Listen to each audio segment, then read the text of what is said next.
Hey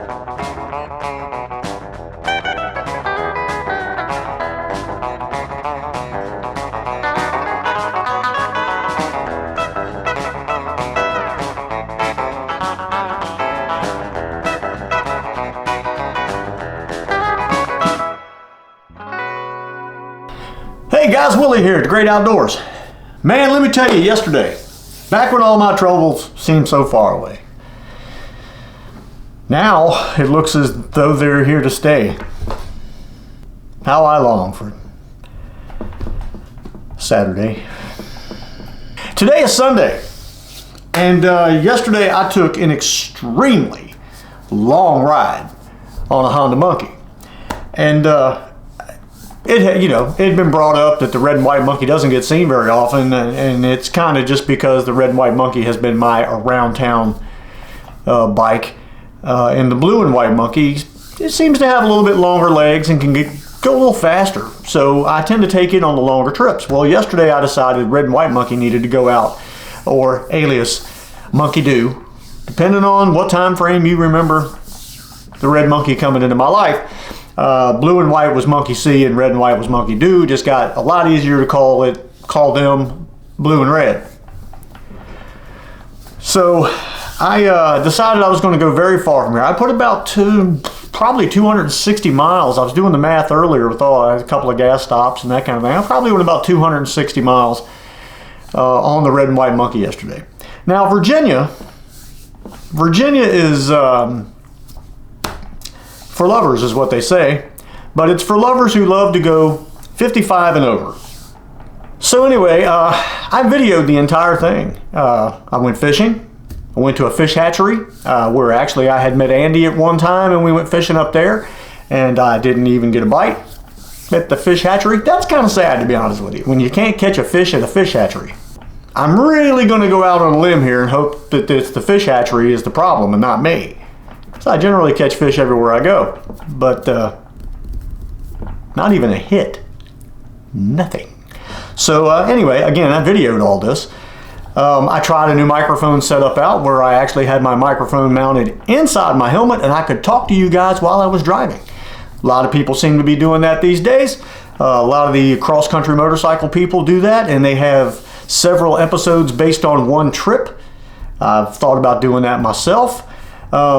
But, you know, how long can you listen to somebody talk just while they're riding their motorcycle?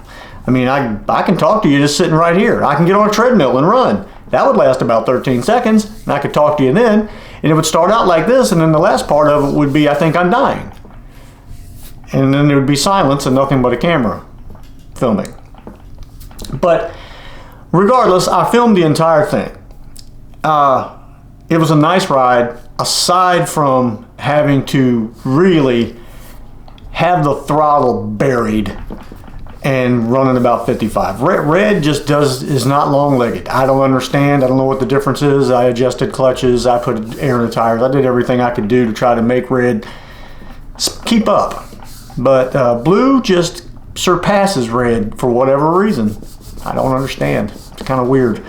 But anyway, I went to a motorcycle shop in Prince George County, very far from here. Looked at a couple of bikes and things just to have a destination. That was my main factor. I wanted a destination. Sometimes getting out and just going for a ride is cool, but you really want to have a point A to point B. And that was kind of what I wanted to do. I've only been in that motorcycle shop one time, and I wanted to go again. So I rode the Monkey all the way there.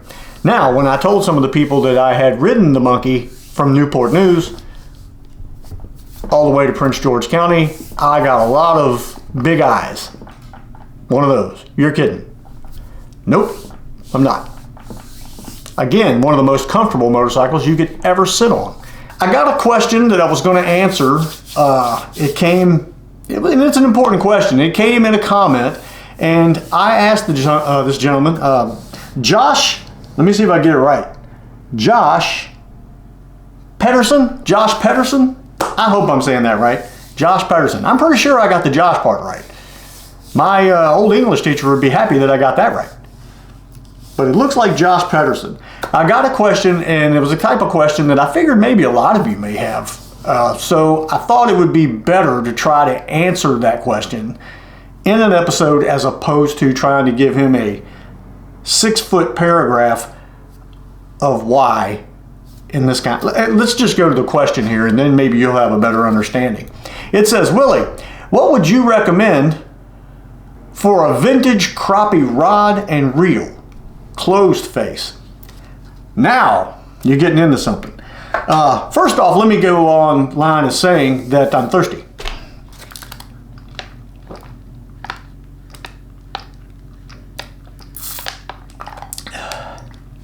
These things are good. And there's just enough. That's just enough that it makes you want to go back and get 3 more. Okay, let me just say that when I usually crappie fish, when I used to really go out and actually crappie fish, I had some friends that had a boat that was, they were set up specifically for crappie fishing. So all I could do was really stand at the back and either drop off the side and jig, or I could cast at logs, or I could jig around stumps and things like that. But when I would do that, because of the way a crappie hits, the way they like to hit a bait, they're not really chasers. They're not really chasers. The bait comes across and they like to come from underneath and boom. Imagine the old Jaws poster from 1975. You know, the lady's up top doing this and the shark is coming like this. Okay, just imagine a big crappie and the lady up there is Charlie Brewer Slider. That would have been a terrible movie, wouldn't it? Just when you thought it was safe to go back in the lake. Killer crappie. Ouch, what was that? The way that they hit, it's a physical thing. It's the physics thing that where when they hit, they like to hit and turn. And so that raises your bait slightly. When they hit, you'll feel that bump. And you'll have just a littlest bit of slack sometimes because they're hitting coming upward. So I never did like to try to set the hook sideways or any of that. I like to reel upward. I like to come upward. So that's why the longer rods and the drop-off thing, that's why people use those, because of that upward motion for setting the hook. I would use something along the lines of like this little 308, or an underspin of some kind, like this 275U. Or even smaller, for crappie, I would go maybe, you know, the Zebco, the UL4 Classic or something like that.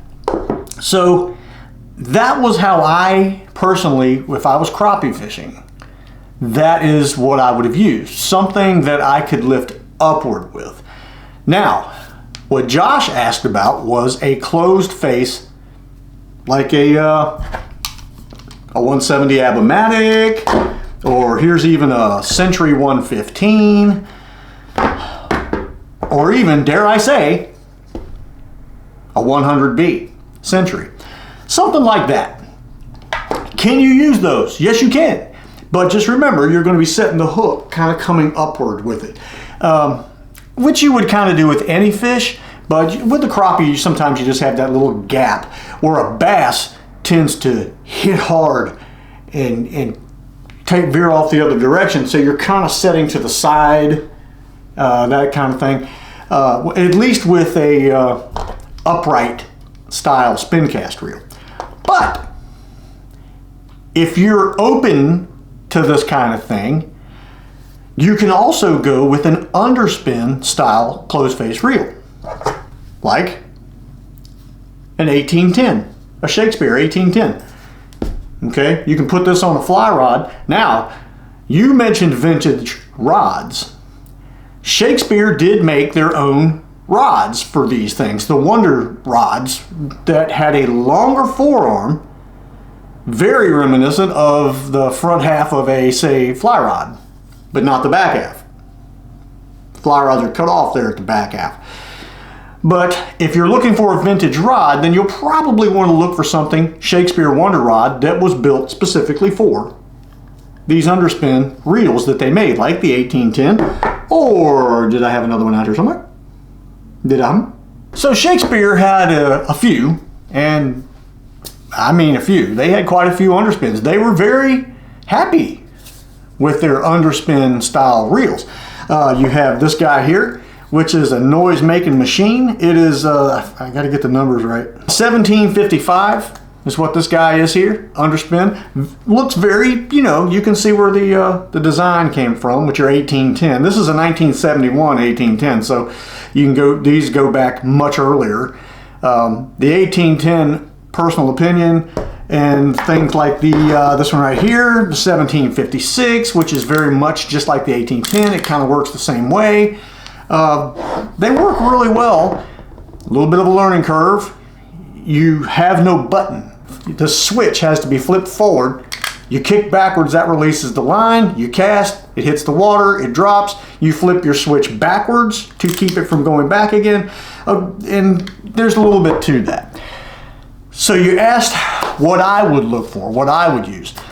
If you are okay with an underspin, my suggestion is, and this is probably one of the best Shakespeare underspin reels ever made, the 1875. Now, not only is this a classy looking machine, it's just, it works really well. Now, what is the difference in this as opposed to, say, the 1810? Your castability with this one is different. And what I mean by that, there's no kicking back the crank to be able to release the line and all that. You have a button. You press that button, okay? So if you have this on your rod, you hit that button, well, you grab the line, then you hit the button and you cast. Plus the drag. You have a star style drag where you actually have drag washers inside here that you can tighten down on. So there's no, I'll show you here on the 1810, 1756. You have to, your drag is tightening down on the entire cap, okay? Because there's a felt washer inside here that it presses against the spool. That is your drag. Does that work? It does. And for crappie, you probably wouldn't have a problem with that. For ease of use and user-friendly, I guess would be the better word. That's today's words. User-friendly, the 1875, hard reel to beat. Cast very far, very good mechanically inside the way that it works. Very strong. Parts can still be got for this thing. Gotten? Found? Bought? Purchased. You can still find parts for these. And so I really do like these reels. Matt's Reel Repair, I've gotten a lot of parts for these things from Matt's Reel Repair. But this is really, to me, if you're okay with an underspin and finding a fly rod. Now, I would use a fly rod, and the only reason that I would use a fly rod is because they're easily accessible. You can find them anywhere. You can go to Walmart and get a fly rod. Lengthwise, I tend to look for things more in the 6 foot to 7 foot range and stay away from the 8'6" and the 9 foots that are really for fly rod fishing, for fly fishing. Water whips. That's what I used to call them when I was a kid growing up. You see all the people out in the rivers and they're just doing this back and forth and this, and look at it, they're whipping the water with the water whips out there. And I use fly rods specifically for underspins, and I always used a shorter fly rod like a 6 foot or 6'6". For crappie fishing, I would say 6'6" or 7 foot. This is a great reel. It's really good to use. It's easy to flip with on a fly rod. A lot easier using that button and holding the line than it is to have to crank backwards on an 1810. Now that's not saying if you find an 1810 it's in a good shape, get it, because they're hard to find these days too, and it will catch crappie. But this is my choice in the underspin realm. Okay, man, this thing's so pretty. 1875. I like it so much I have two of them. And I tell you, if I have two of something, I like it. Now, if that's not what you want to do, and you really do want to go to a spin cast reel that is an upright, your normal spin cast reel, say like this 115, a Johnson here. There are so many choices here. You can go Zebco 33. You can go Abimatic 170. You can, of course, go Johnson Century 100B. And we all know that I am a Johnson Century and Citation guy. Now, I don't use vintage rods very often. I do have a couple. If I come across them and they're in decent shape. For example, this Fenwick fly rod with the Frankenspin under here. That's how I call it, Frankenspin, because this is a reel that's made out of a 100B with a 115 cap with a Citation arm and a Fiskar crank. Or I'm sorry, Fiskar button. This is on a vintage 6-foot Fenwick 5-weight rod. It works really well. I'm not kidding. But it is a, because it's older, get that in there. Because it's older, it is a spiral wound fiberglass, so it is a bit whippy. So if you actually have to have, Josh, a vintage rod, you might be looking around a bit to find something worthy to hold up. That's the big thing, because you got to remember, metal ages to a point where it can be clean, fixed, and made to work again. But when you take something like fiberglass and that type of thing, as it ages, it gets a little crumbly. And they were already whippy kind of from the factory. So that part of it's really kind of up to you. So anyway, I hope that answers some questions for some of you guys out there that are, and gals, that may want to go out there and vintage fish, specifically crappie. You can catch crappie on anything. What was always more comfortable to me was some form of spinning reel, underspin, where I could set the hook lifting up. Not that you don't do that with a spin cast reel or a spin cast rod or casting rod. But you set differently. You kind of anchor that rod and set almost like you're bass fishing. So there you go. That is my suggestion, my personal opinion. I love the 1875 Shakespeare. I think it is a beautiful reel, and it's really cool to be out there on the water catching stuff with something that looks as classy as this. Perhaps on a vintage fly rod like I showed you with the Fenwick, if you can find one. Or if you can even find a Shakespeare Wonder Rod built specifically for these Shakespeare underspins. That'd be even cooler. You might want to look up Dan Selvig on YouTube or Instagram. Dan is like the king of finding these Shakespeare Wonder Rods and things like that. And he could tell you a lot more about them too. So anyway, there's my suggestion. Also, if you guys are interested in seeing some travel video where I'm just kind of riding through the backwoods and roads and campgrounds and all those things, let me know, because I am trying out the new microphone setup, and I'm hoping that it works, because I would like to start doing some of that stuff. So anyway, I'm still thirsty.